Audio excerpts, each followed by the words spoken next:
ஒரு சிறிய கிராமத்தில் குப்பன் என்ற குல்லாய் வியாபாரி வாழ்ந்து வந்தான்.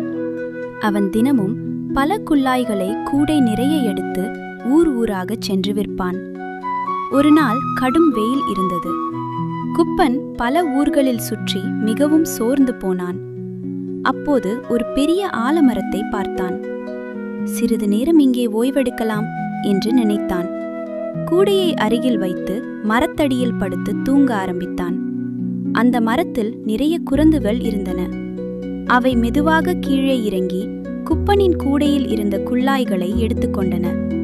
சிவப்பு, நீலம், பச்சை, மஞ்சள் என எல்லா நிற குல்லாய்களையும் தலையில் போட்டுக்கொண்டு குரங்குகள் மரத்தின் மேல் தாவி தாவி விளையாடின.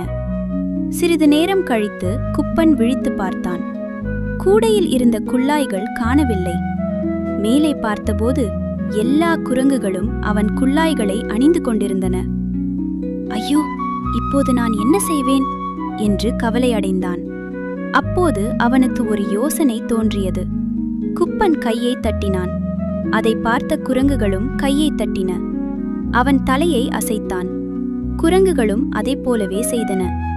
அப்போது குப்பனுக்கு ஒரு புத்திசாலித்தனமான யோசனை வந்தது. உடனே தனது தலையில் இருந்த குல்லாயை கழற்றி கீழே எறிந்தான். உடனே குரங்குகளும் குப்பனைப் போலவே தங்களது குல்லாய்களை கீழே எறிந்தன. குப்பன் உடனே எல்லா குல்லாய்களையும் சேர்த்து கொண்டான்.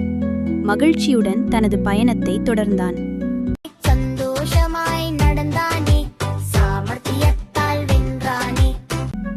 மாரல்: புத்திசாலித்தனம் பலத்தை விட பெரியது. குழந்தைகளே, இந்த கதையில் இருந்து என்ன தெரிந்து கொண்டீர்கள்?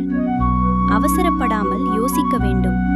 புத்திசாலித்தனமாக நடந்தால் வெற்றி கிடைக்கும். ஃப்ரெண்ட்ஸ், சப்ஸ்கிரைப் பண்ண மறக்காதீங்க.